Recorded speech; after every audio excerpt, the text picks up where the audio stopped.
네토그린 대표님을 쫓아다닌 지가 한 3년 정도 됐습니다. 부동산 공실 문제를 해결하기 위해서 찾다가 스마트팜이라는 아이템을 찾았고, 사실 스마트팜에 대해서는 정말 많은 우려 섞인 말들이 있어요. 해봤자 팔지도 못해, 스마트팜 아직 기술력이 좀 부족해, 이런 편견들이 아직도 시장에는 지금 많이 있거든요. 그래서 저는 그렇게 시작을 했지만 스마트팜에 대해서 정말 이 비전과 본질을 저희가 깨달아가면서 네토그린 대표님의 말하지 못했던 그런 구상들 하나하나 좀 알아가고 싶어서 저희가 이 시간을 마련했습니다. 자기소개도 한번 해주시고 자유롭게 한번 해주십시오.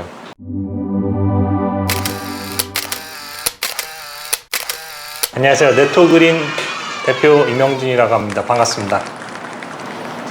저희가 만난 지는 그래도 몇 년 됐지만 촬영은 처음이니까 처음입니다. 오늘은 전반적으로 네. 대략적인 그 배경이나 목표, 과정들 네. 이런 것들에 대해서 편안하게 좀 말씀드리겠습니다. 왜 스마트팜을 처음에 시작하게 됐는지 그것부터 한번 좀 설명해 주시겠습니까? 사실 첫 시작은 2020년 초부터 농업 관련된 일을 하기 시작했는데요. 네. 농업에 관심은 있었어요.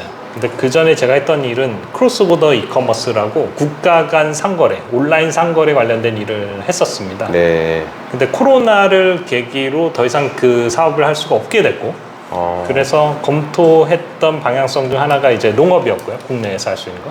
그래서 그린랩스라는 그 스타트업에 조인해서 데이터 농업 본부장으로 재직을 했었습니다. 당시에 저희들도 이 농업 분야에서 어떤 문제를 해결할 것인가 라는 화두를 가지고 2020년 초부터 많은 토론을 했었어요. 예. 하다가 제가 발견한 문제는 농업이라는 것 자체가 여러 가지 문제가 있겠습니다만 당시에 많이 올라왔던 기사들이 농사 지으신 것들을 싹 밀어버리고 버려버리고 네, 뭐 배추밭을 엎어놓고 네. 막 파는 것보다 그냥 버리는 게 더 싸다, 뭐 이런 네. 논리이신 거죠? 예. 한참 그런 기사들을 보면서 저거 도대체 뭐가 문제일까? 그런 것들에 대한 질문들을 던지기 시작했었고, 현장을 다니면서 제가 느낀 것은 생산도 참 중요한데 유통이라는 게 정말 중요하구나. 저 사람들은 저렇게 정성껏 농사를 지어놓고 저걸 다 버릴 수밖에 없는 저 심정이 어떨까? 가격이 얼마나 폭락을 했으면 목숨을 잃어야 될까? 도대체 어떤 구조와 어떤 이야기가 있는지 저는 정말 궁금했어요. 저건 정말 큰 문제다. 그래서 유통이라는 부분에 대한 문제를 들여다보기 시작을 했었습니다. 농산물 유통을요? 네. 네. 그게 이제 처음으로 당시에 6년 전에 저희가 주목했던 문제였고, 뭐 생산, 가공, 뭐 물류, 유통 다 중요하죠. 그 중에서 유통이란 문제를 저희들은 좀 해결해 보려고 노력을 했고, 그러면서 발견한 것은 결국은 이 모든 문제의 중심에는 데이터가 있다는 걸 알게 됐습니다. 문제 해결에 그래서 되게 중요한 본질. 소재가, 네, 소재가 데이터라는 부분을 좀 많이 이해할 수 있어야지 유통이든 생산이든 많은 문제들을 해결할 수 있고, 그와 관련된 워딩이 스마트팜이라는 걸 후에 알게 됐어요. 이를테면 수요와 공급을 우리가 논하기 위해서 데이터를 알아야 되고, 그 데이터를 기반으로 해서 이걸 예측하거나 그 조절할 수 있으려면 이게 스마트팜이 최선이다 라고 말씀하신 먼저 건가요? 스마트팜의 워딩, 제가 이해하는 워딩을 말씀드리면, 네. 결국은 농업의 밸류체인, 가치사슬 중에서 생산을 하고 가공을 하고 물류를 하고 유통해서 소비되는 이 전 단계에서 네. 데이터를 수집, 분석, 적용하는 것에 대한 개념을 스마트팜이라고 부르는 것 같습니다. 저는 지금 말씀하신 거가 네. 스마트팜이라고 하면은 LED 조명에 그 우리가 흔히들 아는 뭐 수직 농장이나 시설 자체가 스마트팜으로 저는 생각을 했거든요. 스마트팜은 좀 더 광의적인 개념으로 전 이해를 하고 있어요. 농림축산식품부가 정의한 게 있는데, 그거는 네. 사실은 제가 여러 자료들을 공유를 드린 적은 있는데, 네. 오늘은 그냥 편안하게 얘기하는 네. 자리니까 그냥 제 언어로 말씀드리면 그렇습니다. 말씀하신 것처럼 사실은 비닐하우스도 스마트팜이 될 수 있고요. 유리온실도 그럴 수 있고, 식물 공장도 그렇게 될 수 있습니다. 네. 물론 한국의 온실의 대다수는 비닐하우스고 나머지는 유리온실, 그리고 아주 미비하게 식물공장 혹은 수직농장이라고도 부릅니다. 이런 네. 형태의 온실들이 최근에 많이 확장되곤 있습니다만, 네. 절대 다수는 비닐하우스고, 이 모든 세 종류의 온실 모두가 사실은 스마트팜에 포함될 수 있는 거죠. 결론적으로는 이 스마트팜이라는 게 데이터가 중심을 이루어야 된다. 네, 정의 자체가 데이터를 수집하고 분석하고 적용하는 그 일련의 과정들을 스마트팜이라고 부르는 걸로 전 이해하고 있고요. 그렇기 위해서 뭐 다양한 센서들이 보통 배치가 되고 다양한 하드웨어로부터 또 정보들을 수집하고 네. 그것들을 어떻게 우리가 적절하게 활용하는가, 더 생산을 더 잘하고 어떻게 하면 더 유통을 잘하고 네. 하기 위한 최적의 의사결정을 위해서 필요한 소재, 근거가 네. 데이터가 되는 거죠. 지금 농업을 얘기하면서 데이터를 말하는 거를 생소해서 제가 이게 근데 지금 너무나도 개념이 이해가 되고 있는데 그냥 이 데이터라고 하는 게 흔히들 기계나 다른 소재에서 나오는 그런 데이터 값이 아니라 식물에도 데이터 값을 측정을 해서 이걸 하겠다 이렇게 한 데가 있나요? 우리나라에? 많은 다양한 기구와 업체들이 그런 시도들을 하시고 있는 걸로 알고 있고요. 네. 그래서 그 6년 전에 저희는 이 데이터의 중요성을 인지하고 데이터 농업 본부라는 것을 신설해서 관련된 활동들을 했었어요. 특히 유통에서 농산물의 유통이라는 것은 일반적인 공산품의 유통하고는 큰 차이점이 한 가지가 있습니다. 그거는 재고로서 오래 유지되기 어렵거든요. 곡물은 그나마 낫습니다. 과실도 그래도 좀 낫습니다. 그런데 과체류, 엽체류는 특히 엽체류, 신선 채소류로 오면은 여름철이면 반나절이면 이게 재고로서의 기능을 상실하게 됩니다. 네. 말 그대로 녹아버리는 거죠. 그러한 농산물을 도대체 어떻게 유통해야 되는가? 이런 것을 이제 전통적으로는 밭대기라는 걸 하는데요. 수매 계약을 하는 거죠. 금융에서는 이런 걸 선도거래라고 합니다. 미리 당신의 이 작물을 내가 얼마에 사겠어. 네. 라는 약속인데 네. 당연히 이 약속은 잘 지켜지지가 않습니다. 가령 가격이 폭락한다고 하면은 사지 않는 거죠. 그렇죠. 폭등한다고 하면은 농가에서는 윗돈을 제시하는 판매처에 갈아타기도 해요. 사실은 이 밭대기라는 표현에서도 우리가 유추할 수 있겠지만 되게 신용이 있는 그런 거래는 아닙니다. 그래서 제가 생각했던 거는 본질적으로 이 공급과 수요에 대한 정보가 서로 더 긴밀하게 할 수 있고 좀 더 신용이 있는 어떠한 체계 속에서 시스템 안에서 거래가 된다면 말 그대로 선도 거래가 활성화된다면 이 수급이 좀 더 안정되지 않을까? 그렇죠. 라는 생각을 했고 그렇기 위해서 필요한 것이 무엇인지 찾아봤는데 거기에 중심에 데이터가 있더라고요. 데이터가 왜 중요하냐면 유통의 측면에서는 말씀드린 것처럼 선도 거래가 잘 활성화되려면 이 농가의 수확량을 알 수 있어야 됩니다. 그리고 가격을 알 수 있어야 되죠. 여러 가지 변수가 있겠습니다만은 수확량을 예측해낼 수 있어야 되고요. 결국은 가격이라는 것은 공급과 수요에 의해서 결정이 되니까. 근데 이 공급량을 예측하려면 어떻게 해야 될까? 어떠한 온도와 습도, 이산화탄소, 광량 뭐 등등 여러 가지 생육 환경에서 이 온실의 이 작물은 얼마의 수확량을 낼 수 있을까? 이게 참 중요한 정보라고 생각을 했습니다. 수확량을 예측하기 위해서는 결국은 필요한 것은 이러한 생육 정보와 이러한 생육 정보일 때 얼만큼의 수확량이 나올 수 있는가, 즉 수확량 예측이라는 게 참 중요하다는 생각을 당시 했고요. 이와 관련된 연구를 당시에 제가 재직했던 그린랩스 데이터 농업 본부에서 고문으로 모셨던 동국대학교 경제학과 임태준 교수와 함께 연구를 했었습니다. 수확량 예측 모형이라는 것을 저희가 개발하게 되었고요. 그것을 통해서 아카데믹 기준으로 예측이 한 90% 이상 맞는 그런 모델을 개발을 했습니다. 하지만 저희가 발견한 것은 결국은 이 모델이라는 건 데이터가 필요한데요. 농진원에서 제공하는 여러 데이터가 있었습니다. API로 지금 공시하고 계신데 그 데이터를 우리가 활용할 수 없겠다고 생각을 했어요. 측정한 기준도 상이한 것 같고 그걸 데이터로 활용하기 어렵다고 하면은 거꾸로 데이터를 수집해야겠네 라는 생각을 했었고요. 그래서 처음에는 이런 수확량 예측 모형 같은 것들을 개발하는 거에 굉장히 고민을 많이 했었어요. 예측 모형이라고 하면은 공식 같은 거라고 제가 이해를 하면 될까요? 살짝 보여드릴까요? 예. 당시에 그 임태준 교수가 예측 모형을 시뮬레이션 하는 장면이에요. 토마토를 어떻게 하면은 수확량이 얼마큼 나오는지를 예측한 모델을 화면에 이제 캡처한 겁니다. 날짜별로 수확량을 지금 정시기를 데이터를 입력하고요. 언제 이거를 정식하고 데이터 값들이 막 입력되고 있죠. 예상 수확량을 보는 거예요. 그러니까 이제 정식을 한 날짜와 수확이 되는 날짜를 예측하는데 언제 우리가 했을 때 통상 언제쯤 나온다. 이런저런 생육 정보를 넣어주면 이 온실에서 이 작물이 몇 킬로가 수확되겠구나 네. 라는 예측 무형을 만들었었는데 네. 결국 데이터가 필요하고 공시되어 있는 데이터를 적용하기는 어렵겠다고 판단해서 직접 데이터를 수집해야겠네 라는 네. 생각을 하고 있었고요. 또 한편으로는 이런 선도거래 플랫폼 사업 모델을 구상하고 있었고 그것을 위해서 고객들을 만나보면 고객이라고 하면 전국에 있는 다양한 채소를 필요로 하는 분들을 만났을 때 이분들이 어려워하는 부분들은 가격 변동, 네. 수급의 불안정, 그렇죠. 가령 상축 가격이 저점에서는 키로당 2,300원 하던 게 고점에서 24,000원까지 오르는 그냥 주식처럼 네. 이렇게 엄청 파도를 치는 그러기에는 너무 큰 변동폭, 너무 큰 네, 1000% 이상의 변동폭, 투기 상품도 아니고 거의 뭐 비트코인인데요.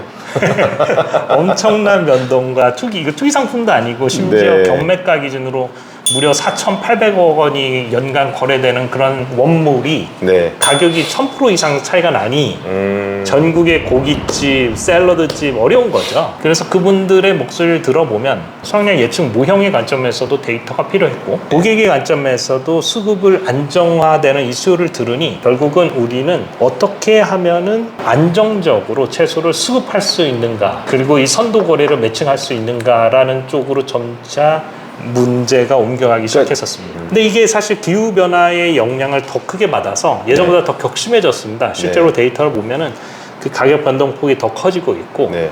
그게 듣기로는 신선 채소는 보통은 고랭지 같은 데서 소싱을 한대요. 네. 고랭지가 3분의 1이 날아갔다고 합니다. 기후변화로. 네. 네. 그러니까 더 그 수급이 불안정해진 거죠. 그 타격이 결국은 특히 여름철, 한 5개월 되는 이 여름철에는 가격이 급등할 수밖에 없는 수급 환경이 된 거죠. 그래서 상축 가격이 5,000원 하던 게 2만 원 한다는 말이 그런 데 나오는 거네요. 네, 그래서 단순히 이게 수급 예측하는 것뿐만 아니라 어찌됐건 그 영향을 덜 받는 온실에 대해서 저희는 관심을 갖게 됐고 제가 후에 독립을 해서 이 현재 제가 운영하고 있는 이 네토그린이라는 회사를 2022년경에 설립해서부터는 줄곧 그 문제에 집중을 했습니다. 어떻게 하면은 선도 거래를 원활하게 만들 수 있을까? 그러려면은 예측도 참 중요한 영역이지만 다른 한편으로는 어찌 됐건 간에 안정적인 수급이 필요하다. 그래서 저희가 관심을 갖게 된 것은 온실 중에 아까 처음에 말씀드린 비닐하우스, 네. 유리온실, 식물공장 중에 식물공장에 관심을 갖기 시작했어요. 왜냐하면은 식물공장은 어떤 특징을 갖고 있냐면 단열이 되는 공간에서 온실을 구축하기 때문에 외부 기후의 영향을 덜 받습니다. 그렇기 때문에 식물 공장을 관심을 갖기 시작을 했고 저희는 식물 공장이 전국에 많이 배포되어서 그 공장으로부터 소싱을 해서 예측을 하고 소싱을 해서 전국의 도소매상에게 판매하면 되겠다고 생각을 했는데 네. 그리고 실제로 그렇게 식물 공장을 구매해 봤어요. 잠시 뒤에 이동해서 저희 식물 공장도 보여드릴 텐데 유사한 형태입니다. 한 20평 정도의 한 4단 되는 구조, 한 1200개의 포트라고 얘기하면 이제 한 포기를 심을 수 있는 생산단인데 그 정도의 시설을 제가 7, 8천 정도를 주고 구매했던 것 같아요. 7, 8천만 원요? 네. 컨테이너 팜이라는 게 있다고 해서 네. 그거 괜찮다. 40피트. 어. 냉동 컨테이너를 중고로 사서 안을 개조해서 다른 여러 업체들로부터 구매를 했어요. 왜 컨테이너로 만들죠? 냉동 컨테이너라는 게 이동이 용이하고 뭐 이런 장점들이 있을 것 같아서 구매해봤어요. 그러니까 대표적인 식물 공장 형태로 이렇게 짓는 형태 그리고 냉동 컨테이너를 활용하는 형태를 2개를 구매해서 저희가 진 게 아니라 그냥 산 거죠. LED는 여기 업체에 잘한다고 하니까 여기서 사고 커터는 여기서 사고 커터 커버는 여기서 사고 에어컨은 어디서 사고 뭐 이렇게 해서 구매를 해서 운영을 해보니 바질도 길러보고 다양한 엽채류 길러보고 딸기도 길러보고 다 나오긴 했습니다. 그거는 연구 목적이었어 가지고 나눔도 하고 아무튼 제가 느낀 것은 해결하고자 하는 문제는 이 수급을 예측하고 안정적인 소싱을 하기를 원했잖아요. 네. 그리고 식물 공장이 그것에 대한 하나의 해결책이 될 수 있을 거라고 생각했는데 안 될 것 같았어요. 그 이유는 농가 입장에서는 이 식물 공장을 사기가 어려울 것 같았어요. 왜냐하면 이게 ROI라고 그러죠. 투자 수익률이 너무 낮은 거예요. 결국은 이것을 투자했을 때 농가에서 기대하는 거는 얼만큼의 작물을 수확해서 판매해서 이익을 얻길 바라시겠죠. 매출의 비용을 뺀 이익, 그것과 투자 비용의 비율이 그렇게 좋지 않았어요. 그래서 이거는 확산이 안 될 거라고 생각을 했죠. 네. 그렇다면 저희의 본질적인 유통 문제를 해결할 수 있는 수단이 될 수 없다고 생각했는데 포기할 수는 없잖아요. 네. 그래서 제가 생각한 것은 어떻게 하면 이게 확산이 될까? 일단은 제가 포커싱 하기로 한 그 엽채 허브류들을 위한 안정적인 소싱, 무엇보다도 기후 환경에 예민한 저작물들을 안정적으로 소싱하고 싶은데 식물 공장이 전국에 확산되었으면 좋겠는데 어떻게 하면 될까? 간단합니다. 농가가 돈을 벌 수 있는 구조가 나와야겠죠. 돈 버는 농사. 돈 버는 농사의 파트너가 돼야겠다고 생각을 했고요. 그러려면 일단 첫 번째, 투자 비용을 낮춰야 했습니다. 투자 수익률을 높여야 됐고 투자 네. 비용이 떨어지고 네. 매출은 늘어나야 했어요. 수확량은 늘고 투자 비용은 단위 생산 비용은 떨어져야 투자 비용은 떨어져야 되는 거죠. 그게 제 계산으로는 약 당시 시장 가격의 60% 이하로 떨어지면은 확산이 될 거라고 생각을 했어요. 당시의 시장 평균 가격이 100%라고 하면 40%는 할인이 돼서 60% 수준이면 좀 확산이 되지 않을까라는 게 이제 당시에 저희 계산이었어요. 그리고 그것을 하기 위해서 투자를 받아서 2년간 R&D를 합니다. 투자를 누가 마음대로 해주나요? 저희가 당시에 한국투자금융그룹 산하의 익셀러레이터로부터 대기업이죠. 투자를 받고 그 자금으로 연구를 하기 시작을 합니다. 부담되시면 말씀 안 하셔도 됩니다. 투자금을 얼마나 받으셨습니까? 한국투자금융그룹과 다른 엑셀러레이터들이 같이 해서 총액이 5억 6천만 원 정도를 투자받았었고요. 와. 그리고 후에 뭐 기술보증기금도 같이 기술 업체들한테 그 저리로 대출해 주시는 프로그램이 있어서 그 자금을 바탕으로 저희가 약 2년간 연구를 했고요. 솔직히 얘기하면은 한 반년이면 되지 않을까 생각을 했거든요. 무지했던 거죠. 이 압출 사출은 그냥 샤시 같은 거 하는 네. 가게 가서 맞추면 되는 줄 알았고 뭐 LED 뭐 사오면 되고 뭐 이렇게 생각을 했는데 이게 잘 안 되더라고요. 금형을 찍었는데 막 휘고 그래서 금형만 3번 찍었습니다. 압출 사출의 경험이 없어서 네. 그게 그렇게 안 나오는 건지 몰랐어요. 그리고 각각의 하드웨어들에 대한 부분 그리고 소프트웨어 코딩 그런 것들을 개발하고 연구하는데 한 2년 정도의 시간이 걸렸습니다. 결국에는 목표를 달성을 했고 저희가 당초 목표로 했던 60%보다 훨씬 저렴한 가격으로 구성이 됐고 거의 3분의 1 수준까지 달성했다. 최근에는 4분의 1 수준까지도 달성을 했습니다. 네. 끊임없이 원가 절감하고 그 정부 지원들도 배치하면서 그렇게 한 것은 저희는 어쨌든 유통을 잘하고자 하는 팀이었고 그것을 위한 수단으로서 안정적인 소싱하기 위한 수단으로서 식물 공장을 채택한 거였기 때문에 네. 많은 농가들한테 이게 배포되길 바랬고 물론 저희의 마진이 있습니다만 저희의 주력 수익 모델은 아니거든요 이게 그렇기 때문에 압도적인 가격이 구성이 가능했고 네. 지금도 그렇게 배포를 하고 있습니다. 일단은 지금 투자를 받고 한 2년간 이 부분에 대한 문제를 해결하기 위해서 네. 달려왔다고 말씀을 하셨어요. 네. 여기서 잠깐 질문을 좀 드리고 싶은 게 보통의 사람들은 돈을 벌기 위해서 사업을 하잖아요. 근데 지금 대표님 말씀을 들어보면은 이 사회적 문제를 해결하기 위해서 집중했다고 말씀하셨거든요. 네. 이 부분이 좀 제가 봤을 때는 특이한 점인 것 같거든요. 사회적 문제를 해결하면 자연히 돈을 벌 수 있다고 생각하신 건가요? 네, 사실 제가 이해하는 스타트업은 해석이 참 다양할 텐데요, 사람들마다. 네. 기본적으로 문제를 푸는 사람들이에요. 문제를 풀고 그로 인해서 돈 버는 사람들이죠. 수익을 내는 사람들이고 누군가의 문제를 풀음으로써 우리가 수익을 내는 게 스타트업. 사실 사업이라는 게 문제를 풀면서 커미션을 받는 게 사업의 본질이지 않습니까? 거기에 좀 더 IT가 가미되는 그런 개념으로 저는 이해를 하고 시작을 했는데 그거를 실천하고 있고 그리고 또 그런 문제에 저희는 관심을 가기도 했고 후에 이 네토그린은 만 4년 반쯤 운영하면서 제가 느낀 거로는 결국은 정말로 어떤 사업 모델이라는 것은 뒤돌아봤을 때 그게 사업 모델이지 없는 사업 모델을 만들기 위해서는 어떻게 하면 저 사람들 우리 고객들 우리 파트너의 문제를 해결할까라고 고민할 때 비로소 어떠한 수익 모델 사업 모델들이 나오는 것 같더라고요. 돌이켜보면. 잠시만요. 제가 지금 너무 심오한 답변을 주신 것 같은데 일단 뒤돌아봤을 때 이게 사업 모델로 되어 있었다라는 느낌으로 제가 지금 받아들였거든요. 네. 내 파트너에게 돈을 벌 수 있는 고민을 내가 같이 함께 하기 시작할 때 그때 비로소 사업에 대한 어떤 모델이 완성이 되는 것 같다 네. 라고 제가 이해한 게 맞나요? 네. 네트그린을 운영하면서 느낀 가장 큰 깨달음이었는데요. 과거에 제가 MBA 수업이든 이런 네. 데서 배웠던 것처럼 어떤 사업 모델을 구축하기 위해서 뭐 마케팅, 뭐 리소스, 뭐 여러 가지 요소들을 배치해가지고 만드는 것들, 제가 또 전략 컨설팅 업무를 회사에서 해본 적도 있는데요. 사업 모델이 그렇게 나오는 게 아닌 것 같다는 느낌을 좀 받았어요. 왜냐면 없던 영역이잖아요. 새로운 네. 문제를 해결하면서 저 사람들한테 어떻게 가치를 제안할 수 있지를 고민하다 보니, 그것을 하다 보니 그게 사업 모델이 되는 것 같다는 느낌을 받았고요.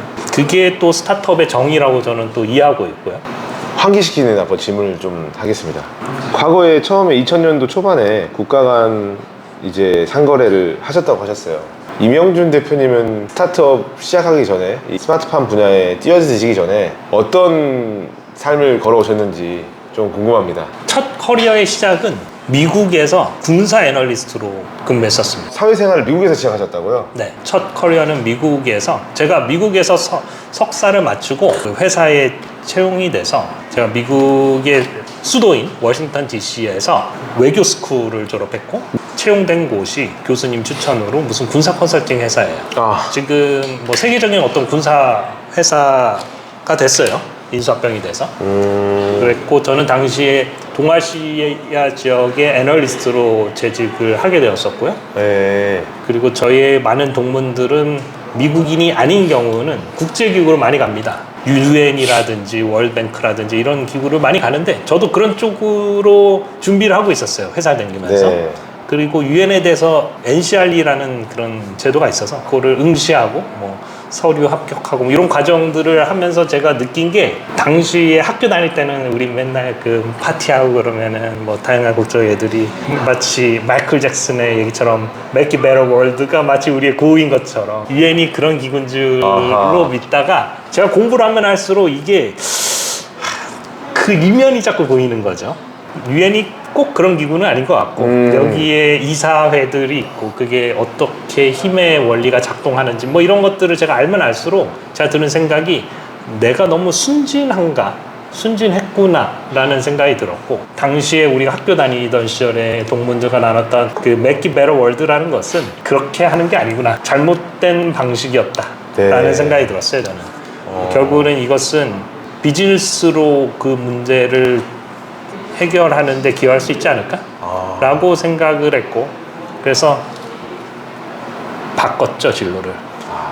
장사를 해야겠다고 생각을 했고요. 기업가. 네. 네, 좋은 말로. 네. 네네네. 당시에 저희 돌아가신 아버지께서 장사꾼이라는 표현을 많이 쓰셨고, 그 워딩 자체에 나름의 프라이드를 갖고 계셔서 저도 그게 귀에 막혔나 봅니다. 네. 그래, 나도 장사꾼이 돼야겠다. 아하. 아버지 말 맞다. 그랬는데 가업을 물려받긴 싫었고, 그래서 뭘 할까 고민하다가 일단은 취업을 하게 됐습니다. 그게 군사 컨설팅 회사였고. 그건 아니었고요. 군사 컨설팅 회사에 근무를 하면서 근무를 시험을 하면서 공부하다가 보니, 다시 취업한 곳이. 그런데 뭘 해야 될지 몰라가지고 하다가 우연히 CJ그룹의 무슨 경력 공채 같은 거를 봤는데, CJ. 네, 거기에서 그 계열사 대표님께서 중국 사업을 시켜주신다고 했어요. 아하. 그리고 저는 뭔가 중국 관련된 비즈니스를 해야겠다고 생각했고요. 그때 막 라이징 차이나 하던 시절이거든요.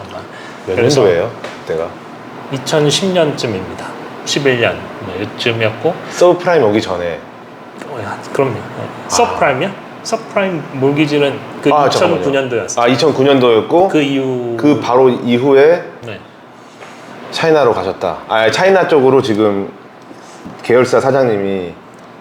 한국에 있는 회사지만 그 당시에 CJ그룹은 2020년까지 제2의 CJ 차이나, 이제 제2의 CJ 그 그룹을 네. 중국에 세우겠다는 그런 비전이 있었어요.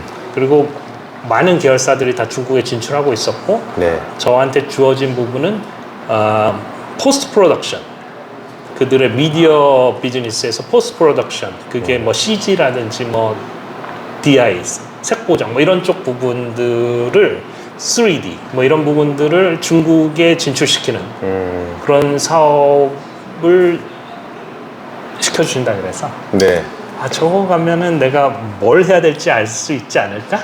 라는 생각에 취업을 했고 한 2년 정도 재직하다가 여전히 보이지 않아서 아예 중국으로 들어갔죠. 아하. 네. 그래서 중국에서 또 한 2년 정도 재직을 하다가 중국에 있는 회사를 취직하신 거죠? 이직을 하신 거죠?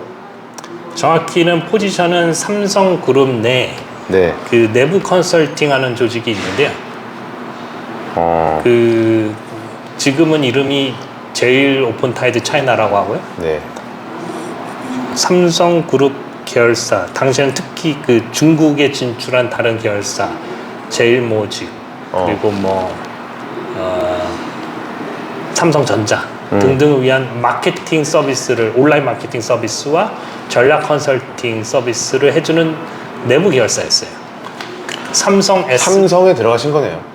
네, 뭐 삼성그룹의 계열사에 처음에는 전략 컨설턴트로 입사를 했다가 그 가장 큰 고객이 삼성전자인데 네. 그쪽으로 제가 파견을 가게 됐어요. 네. 그래서 삼성전자 중국 총괄의 전략실에서 한 1년 정도 근무를 할 기회가 생겼고 와우. 그러면서 많은 정보들을 수집할 수 있는 포지션에 있다 보니까 갑자기 그동안 보이지 않았던 사업 아이템이 보인 게 크로스보더 이커머스였습니다. 그게 뭐냐면 다시 처음으로 돌아왔습니다. 국가 간 상거래. 네, 국가 간 상거래를 제가 하게 된 이유는 네. 어쨌든 저는 미국에서 한국에 왔을 때 사업을 해야겠다고 왔는데 뭘 해야 될지 몰라서 뭔지 모르겠지만 중국 관련된 비즈니스를 해야겠다라고 해서 들어갔던 회사가 CJ그룹 계열사였고요. 그 다음에 삼성그룹 계열사에 재직을 하다가 마지막에 퇴사한 곳은 삼성전자 중국 총괄 전략실에서 근무하다가 퇴사를 하고 크로스보더 이커머스 관련된 법인을 설립해서 스타트업 시연에 처음 합류하게 되었습니다. 결국 메이킹 베러 월드네요. 를 하지 못했죠. 아니 결론적으로는 학창 시절에 미국에서 그때 대학원이셨나요? 네. 대학원을 이제 다니시면서 파티하고 뭐하고 이렇게 이제 동문들과 함께 얘기를 하면서 그 계열의 친구들은 전부 다 이제 유엔이나 국무부 뭐 네. 미국 애들은 국무부 많이 갔고 챔버스 오브 커머스 상무부죠. 그런 데 네. 들어가거나 그리고 한국인들 아니면 다른 외국인들은 월드뱅크, IFC, 그렇죠. 네. UN 그런 여러 기구들에서 지금도 활동을 하고 계세요. 아하. 그리고 결국 그들이 이제 그때 메이킹 베러 월드를 외쳤고 네, 그때부터 그 고민을 하셨다 그랬잖아요 지금. 네, 근데 그때 너무 순진했었고 보니까 유엔은 아닌 것 같아. 그래서 그러니까 그 사업까지. 이면을 보게 되고 결국 더 나은 세상은 자본가가 또 다른 말로는 사업가가 기업가가 이 소셜 문제를 해결할 수 있다. 최소한 전 그게 진실되다고 생각했어요. 뭐냐면 야. 선생님이 장사하면 안 되고 장사꾼이 선생님 되면 안 되는 거잖아요. 와. 근데 국제기구는 사실은 메이킹 베러 월드가 만든 건데 네. 사실 여기에는 굉장히 많은 이권과 파워갭이 있더라. 그러니까요. 보기 좋은 게 있었다. 그래서 저는 진실을 추구하고 싶었어요. 당시에는. 결론적으로는 처음에 그 군사 컨설팅 회사에서 하셨던 게 전략, 분석 이런 부분들이고 지금 쭉 계속 다니셨던 곳들이 다 그런 이제 데이터를 기반으로 예측을 해야 전략과 되는 관련된 업무를 계속했죠. 전략이 어쨌든 정말 군사 전략이든 기업 전략이든 비슷한 맥락이 있더라고요. 네. 야, 그래서 결론적으로 그래서 데이터의 중요성에 대해서도 이제 아시게 되는 거고 이 과정들을 통해서 제가 봤을 때 스타트업 이 분야로 오셨을 때가 뭐 AI, ICBM 뭐 이런 말들이 계속 이제 떠오르는 시즌이 아니었나 생각이 들거든요. 제가 자신 있게 다른 분들에게 네트워크인에 대해 설명을 할 때 이 농업을 하는 이제 분야에서 데이터를 이렇게 그 수집하고 분석하고 적용하는 스타트업 회사는 한 군데도 없을 거야 라고 제가 얘기를 하거든요. 보이지 않는 그 이면에 이런 이제 걸어온친 길이 결국은 데이터 분석에 최적화된 분이신 것 같아요. 사실은 많은 분들이 데이터를 차별성으로 가지려고 하고 또 PR 하시는데 가장 중요한 것은 제가 지난 6년을 겪으면서 제일 중요했던 건 관점이 아닌가라는 생각을 합니다. 무슨 얘기냐면 우리의 고객이 누구고 우리의 파트너가 누구냐. 네. 결국 우리가 풀고자 하는 문제의 정의가 너무 중요하다는 생각이 들고요. 네. 결국 유통의 문제를 해결하겠다고 시작을 했습니다만 결국은 누가 고객이냐에 대한 고민도 참 많이 했어요. 네. 우리는 도소매상이 우리의 고객일까? 아니면 농가가 우리의 고객일까? 막 이런 고민들도 오래 했었던 것 같고요. 치열적으로 이 미션이 나오기까지. 근데 파트너이기도 하고 고객이 될 수도 있어요. 그리고 저들이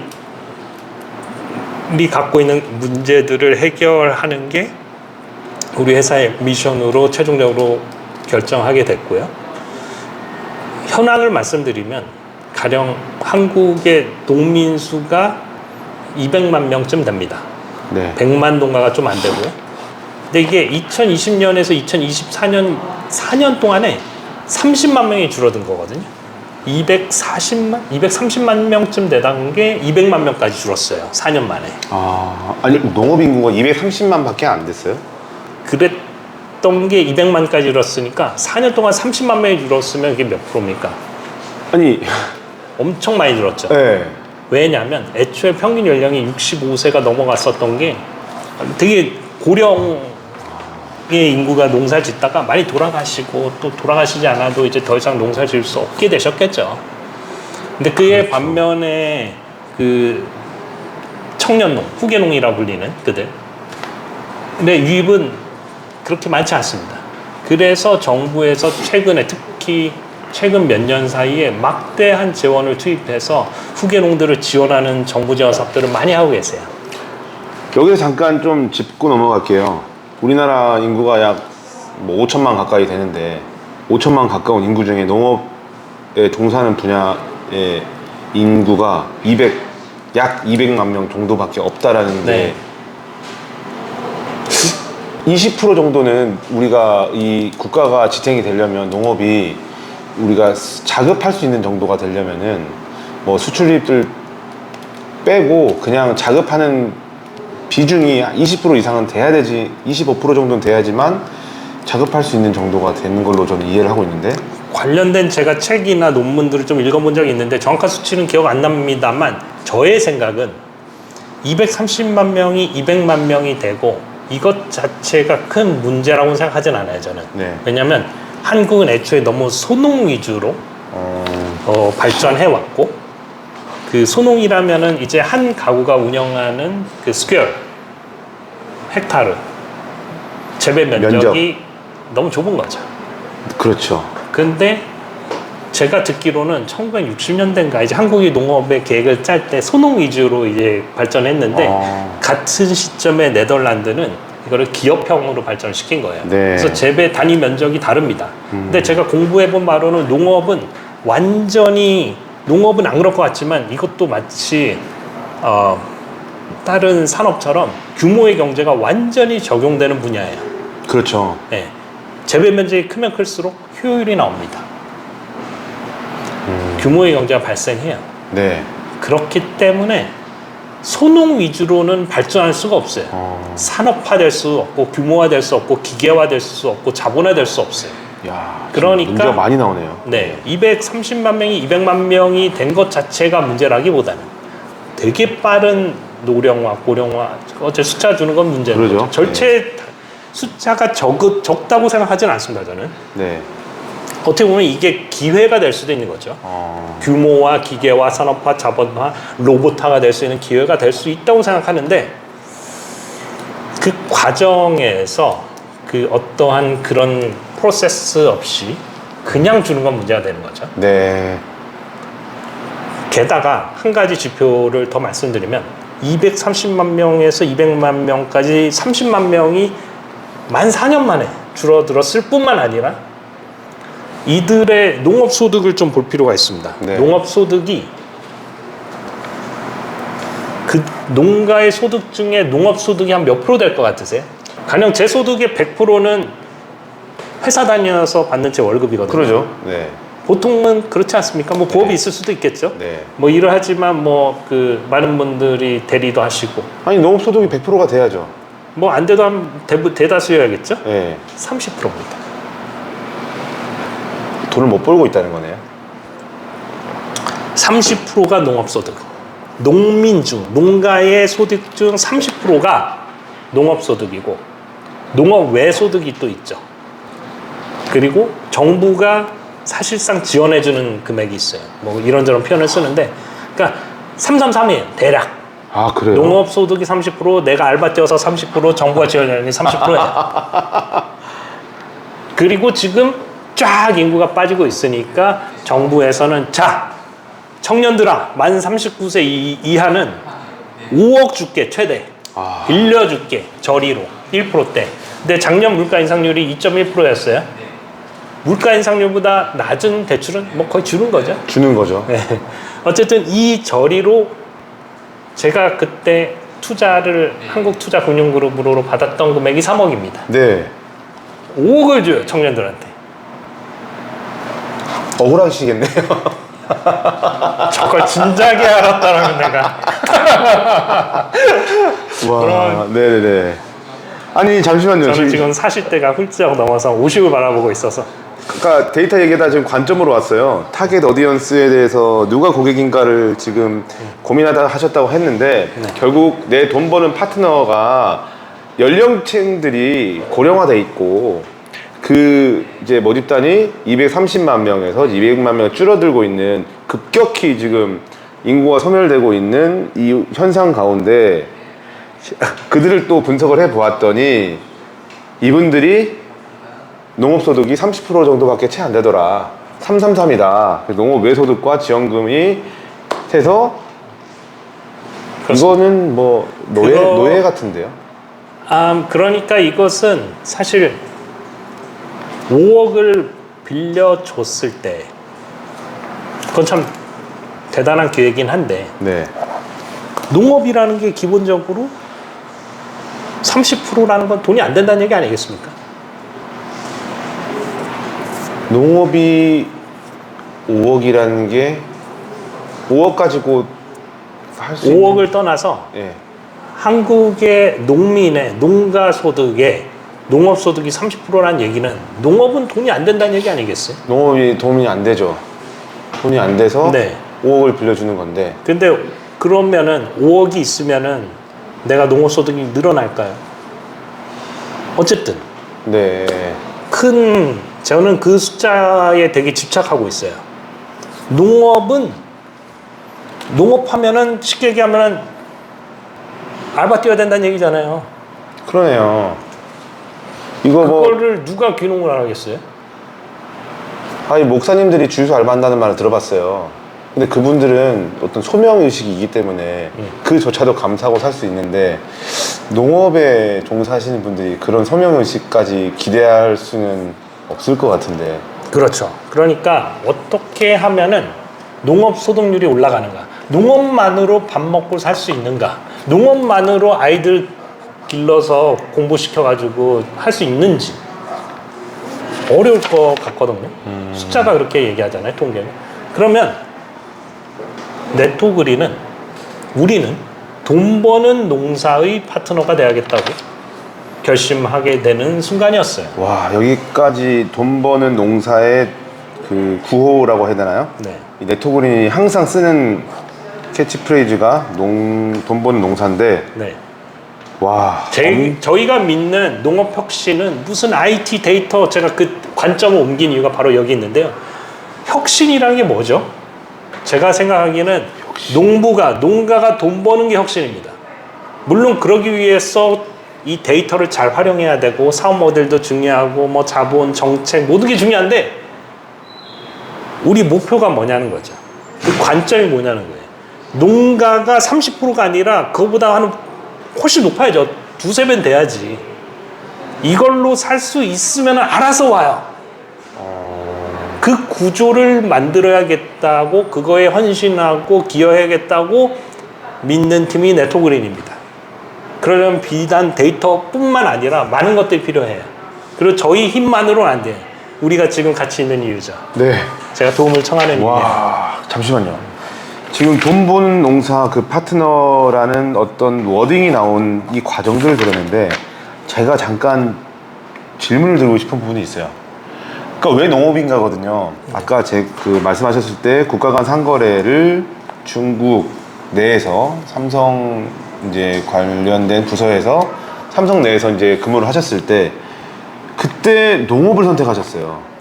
그것은 아니고요. 그렇게 해서 퇴사하고 처음 시작한 게 국가 간 상거래 관련된 스타트업을 이제 선배랑 같이 네. 시작을 했고 이때 스타트업 이제 네. 시작하신 거네요. 네, 그리고 한 10년 정도 하다가 10년이 하셨어요? 아니면 2015년부터 2020년 직전까지 했으니까 5년. 네, 5, 6, 7, 8 어쨌든 그 정도 하다가 코로나를 계기로 네. 무역할 수 없잖아요. 네. 그래서 뭘 할까 하다가 농업에 관심 있는 팀에 조인한 거죠. 저도 농업에 관심이 있었고. 일단은 흥미, 이런 관심에서 어떻게 흘러가다 보니 농업을 일단 오셨네요. 네, 농업을 정말 관심 있게 보고 있었어요. 그 전에도. 네. 그러다가 어떻게 보면 그 위기가 그 전 사업은 어떻게 보면 저한테는 접을 수밖에 없는 위기였죠. 근데 새 길을 열린 게 농업이었고 데이터 사이언스를 또 그동안 해오셨던 것들을 써먹을 수 있는 데이터 분야가 사이언스를 한 건 아니지만 데이터 농업본부니까. 데이터 농업 본부를 그래서 2020년도에 제가 그 그린앱스라는 스타트업에서 재직하던 당시에 설립하고 리드를 했었고 네. 그 다음에 독립해서 네토그린을 설립해서도 관련된 일들을 계속 해왔는데 제가 잠깐 아까 관점의 변화를 드렸던 이유가 바로 이 이유에 있는 겁니다. 결국은 네, 이후에. 데이터라는 것들 그리고 많은 테크놀로지도 참 중요한데요.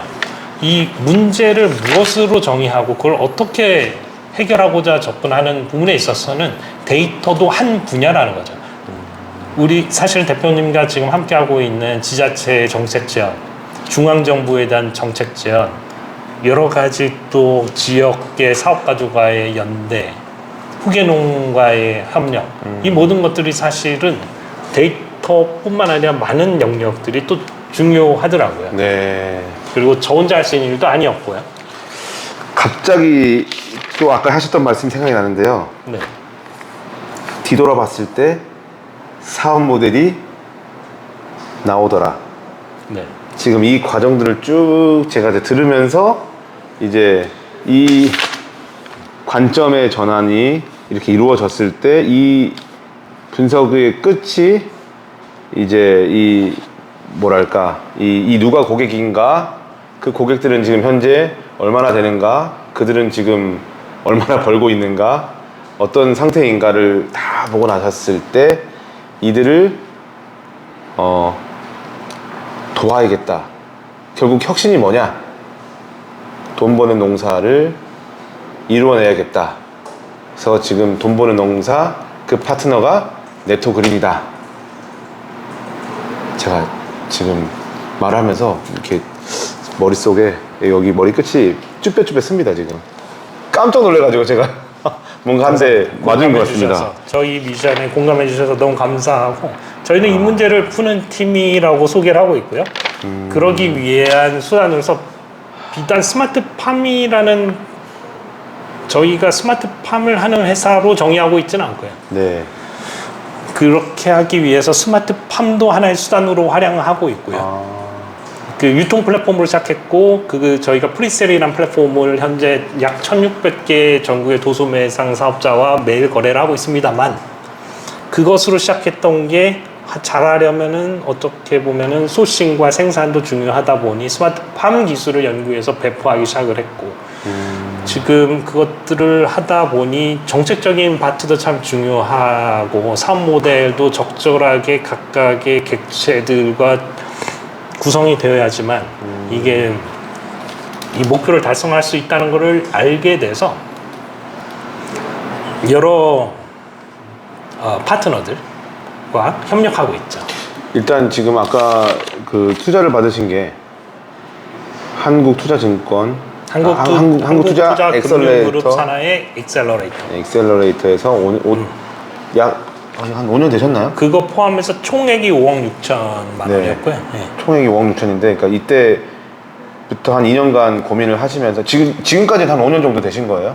이 사업을 유지하신 게? 5년이 좀 안 됐습니다. 한 4년하고 몇 개월 됐네요. 몇 개월 되셨는데 2년간은 그 문제를 고민하는 거에 치열하게 시간을 이제 그렇죠. R&D로 시간을 보냈고요. 보내셨다가 지금 이 돈 본 농사라는 이 깨달음을 얻으신 게 어느 정도 지난 시점에 되셨나요? 사실 사업 초기부터 그런 그 캐치프레이즈를 걸고 하긴 했는데 네. 하면서 점차 그 넓고 깊어지는 게 있는 것 같아요. 더 깨닫는 거죠. 네, 어떻게 해야 되는구나, 뭐가 정말 문제구나, 아. 이런 것들을 많이 배워나가고 있고 여전히. 그러면 그 한국 투자 익셀러레이터에서 투자 받으신 분들 중에 살아남으신 거잖아요. 그 통계는 제가 잘 모르겠습니다만 네. 아직은 살아있습니다. 저희도 그 동원그룹 회장님이 계속 이렇게 유심히 보고 계시겠네요. 모르죠. 와. 바쁘신 분인데. 예. 어찌됐건 지금 참 농업을 얘기를 하러 왔다가 스마트팜 얘기를 하러 왔다가 제가 어떤 깨달음을 조금 얻고 있는 것 같아요. 결국은 이제 상생 구조가 이제 어떻게 내가 파트너를 대하는지에 대해서도 지금 나오고 있는 것 같은데, 지금 전국에 그러면 스마트팜 설치를 얼마나 해주셨나요? 그러니까 쉽게 말해 얼마나 많은 고객들을 유치하셨나요? 파트너들을? 2년 연구하고 재작년 초부터 저희가 시설 온실 중 비닐하우스 아니고 유리온실 아니고 식물공장, 다른 이름으로 수직농장을 판매하기 시작했고요. 표준 모델을 구축해서, 표준 모델이라고 하면 전용 30평, 가로 7, 세로 13, 높이 4m에 6단으로 구축을 해서 실제 재배 면적은 180평으로 구성하고요. 제식 주스, 포트스라고 아까 말씀드린, 어떻게 보면 공장의 생산 캐파를 얘기하는 건데 9,216포트를 심을 수 있는 시설을 재작년부터 판매하고 있고, 보통 표준 모델 하나 정도를 하나의 농가, 귀농하시는 분이든 그런 개인들은 보통 그 정도 수준을 하시고, 그런 거를 전국에 30개를 저희가 판매를 했고요. 작년부터는 저희가 주목한 것은 이 공장이라는 게, 농업이라는 게 모여있을 때 훨씬 더 효율적이라는 걸 알게 됐습니다. 네. 가령 배송비가 훨씬 더 절감되고요.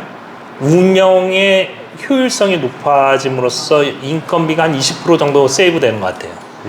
그러니까 전국의 농촌 가보면 다 모여 있잖아요.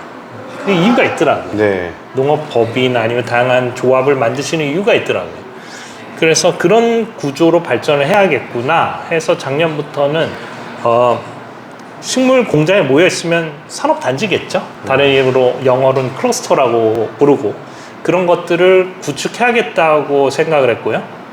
클러스터는 크게 농촌형도 있겠지만 도시명도 있을 수 있어요. 식물 공장 같은 경우는 보통 단열된 공간이면 되니까 이런 지금 와 계신 지식산업센터에 혹은 창고에, 공장에 공시로 활용할 수 있죠.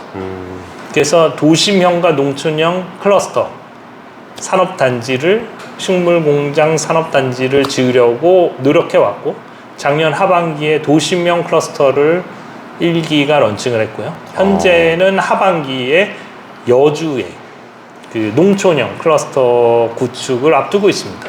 그리고 지금 기타 고양시, 상주시, 평택시 해서 여러 시 지자체와 이 논의를 하고 있습니다. 그러면 1년 전부터 이 클러스터를 지금 구축을 하려고 했는데 지금 공사 중이라는 건가요? 아니면 지금 구상 중이라는 건가요? 고양시는 준공이 돼서 운영이 되고 있고, 도심형 클러스터는 그렇게 되고 있고, 여주시의 농촌형 클러스터 같은 경우는 현재 토지 구매를 마치고 이번 주에 개발 허가가 들어가고요. 네. 그래서 아마 저희 계획으로는 8, 9월부터 이제 그 건축을 시작하는, 아마 그 이전에 토목은 들어가고요. 이런 일정으로 좀 진행이 되고 있고요. 그리고 상주시나 평택시는 각각 좀 다릅니다만 고양시도 그렇고 저희들은 이런 클러스터 형태로 발전을 해 나가려고 하고 있고요. 거꾸로 여기에 대상은 크게 3자인데요. 지자체가 있고요. 그리고 지자체에 관련된 사업주가 계시고 그리고 또 다른 한 축은 농민, 후계농이라고 부르거든요. 정부에서는. 특히 청년농. 이 3자 축이 있고 네토그린 같은 경우는 이 구조를 제시하고 구축과 운영 지원, 유통 지원 이런 포지셔닝을 취하고 있습니다. 정리드리면 지자체 입장에서는 청년들이 유입이 돼야 되고 중앙정부가 할당한 재원들이 잘 실현이 돼야 되고요. 그리고 후계농들은 내가 원하는 토지와 온실을 구축해서 영농 활동이 잘 돼야 될 거고요. 그리고 사업주는 그 어떠한 투자에 대한 이익이 있어야겠죠. 이 구조를 제시드리고 있고 그러기 위해서 필요한 정책 지원들을 대표님과 함께 하고 있죠. 어떻게 하다 보니까 지금 저희가 왔는데 저 같은 경우에는 아까 지금 도시명 클러스터를 구축하셨다고 했잖아요. 참 울지 않고는 말할 수 없는 내용인데 그렇죠. 그것 때문에 우리가 또 만났고 지금 이곳도 아파트형 공장입니다. 지식산업센터를 제가 분양을 받아서 몇 년간 공실을 가지고 있다가 이것저것 저도 안 해본 게 없는데 정말 돈 벌 수 있는 컨텐츠가 없어요. 아이템이 없고 그리고 그 업을 하던 사람들도 아니다 보니까 새로운 아이템을 찾았다 한들 이거를 어떻게 운영할 수 있는 것도 아니고 그래서 찾다가 전국 팔도를 다 돌아서 제가 네토그린을 찾아왔거든요. 근데 처음에 이렇게 돈 버는 농사라는 어떤 이제 구호를 하신 건 저는 이제 그 와닿았던 게 아니고 이 면적에서 얼마의 수익률이 나올 수 있는가를 그리고 이 수익률이 정말 어느 정도까지의 예측이 가능한가 이게 정말 돈 되는 건가 이거를 놓고 저희가 주도 면밀하게 저희가 몇 개월간 몇 년간 수없이 만나서 확인한 결과 이거밖에 없다 라는 저는 강한 확신을 갖고 제가 대표님을 쫄라서 여기까지 지금 인터뷰를 하고 있습니다. 그냥 뒤돌아보면은 왜 돈 버는 농사인가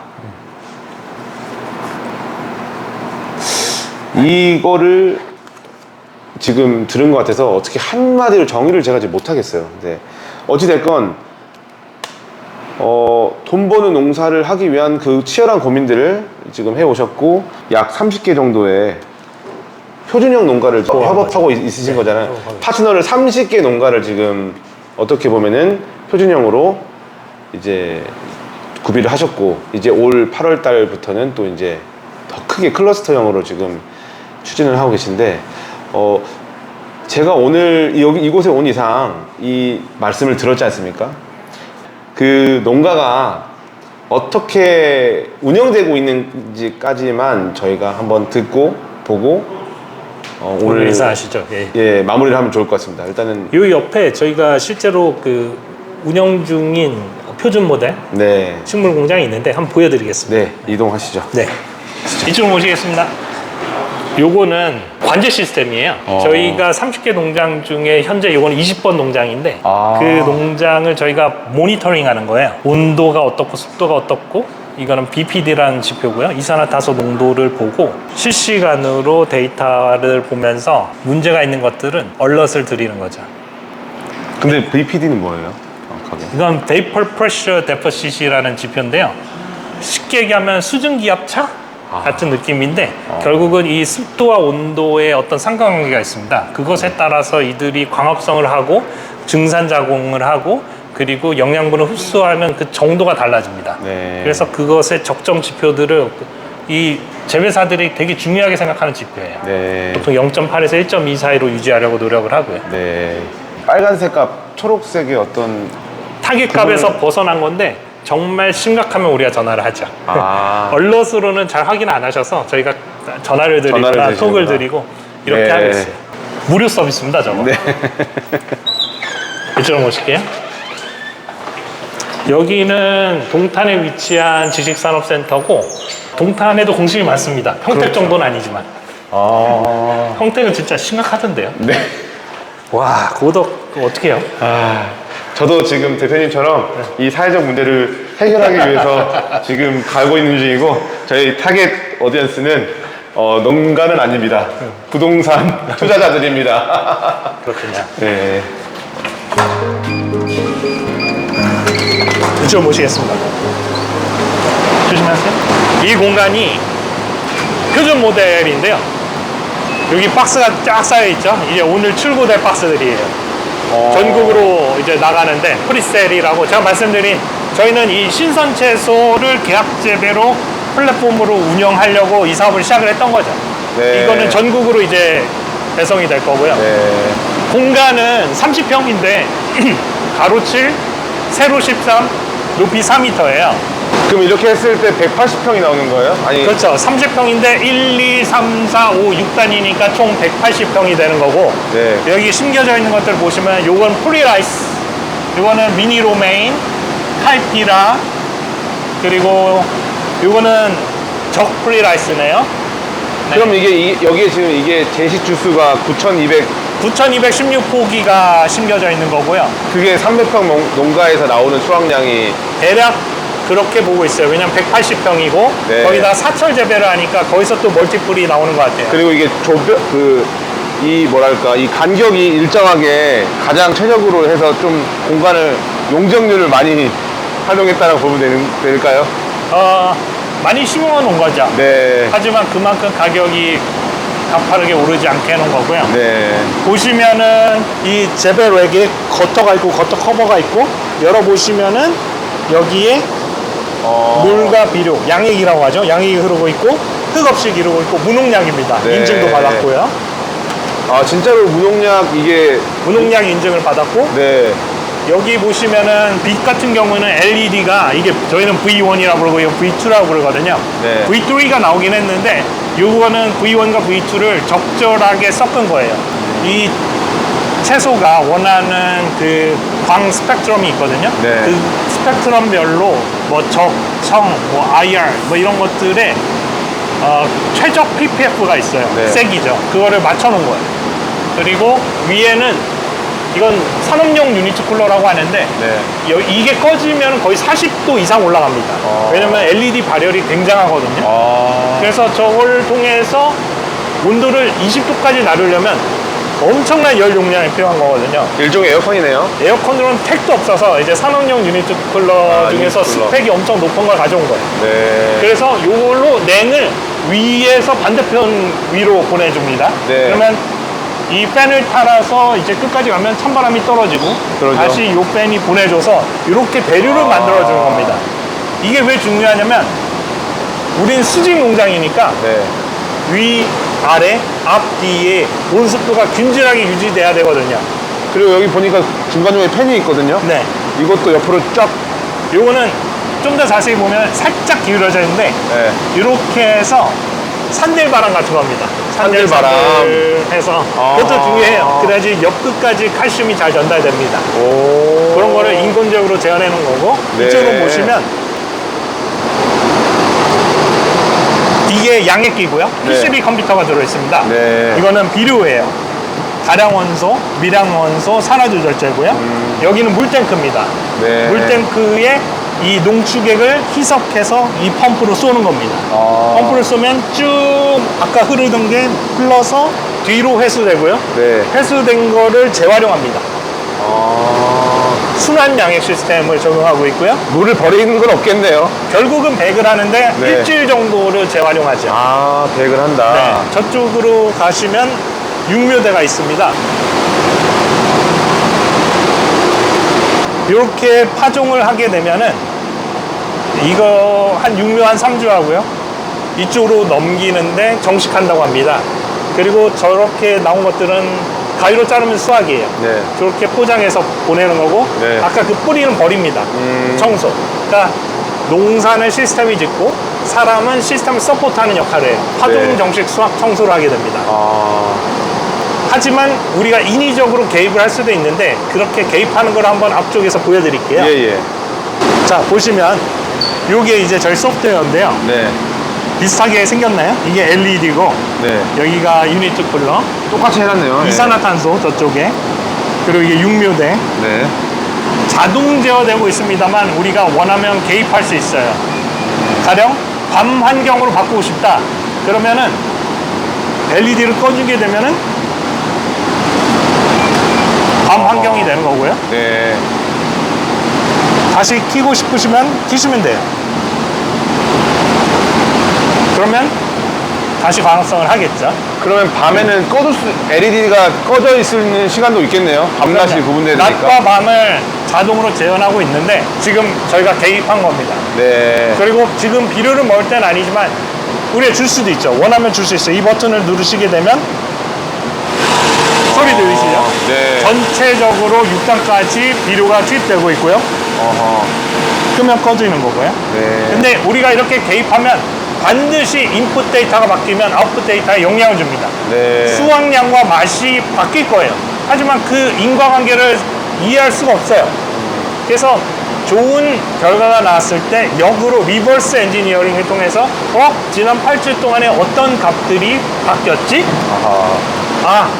뭔진 모르겠지만 이렇게 하면 더 좋네? 네. 이런 식으로 초기에는 저희들이 레시피들을 수집했었어요. 지금 여기에 여기 지금 재배하고 계신 엽채류가 네. 결국 고냉지에서 재배되는 어떤 엽채류라는 건가요? 아까 말한 상추류로 봐야 되나요?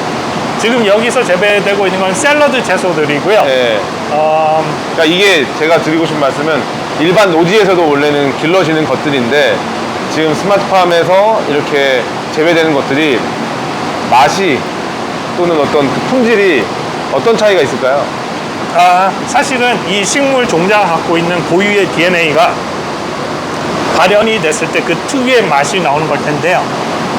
이 종자 입장에서는 이들이 요구하는 그런 값들이 있잖아요. 네.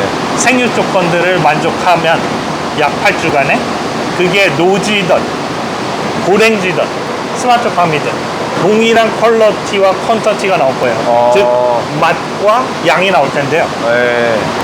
그렇기 때문에 그 조건을 모방할 수 있냐, 구현할 수 있느냐가 중요하겠죠. 그렇다면 그 맛과 그 수확량이 나오게 될 겁니다. 그렇게 되도록 만들어 놓은 것이고요. 결국 노지나 스마트팜이나 다를 바 없다. 다를 바 없다. 만약에 그들이 원하는 것을 제한한다면 와. 광도, 온도, 습도, 활주간, 주간, 야간, 생육주기별로 그것들을 맞춰준다면 그것들이 이 레인지 안에 각각의 값들이 들어온다면 네. 웃잘하지 않고 뒷번 없고 맛있고 건강한 채소를 소비할 수 있게 되는 거죠. 지금도 굉장히 데이터에 기반한 말씀하시는 것 같아서 네, 그것은 제가 정말 어렵게 한 200번 정도의 실험을 실패하고 발견한 값이에요. 농업계 에디슨이시네요.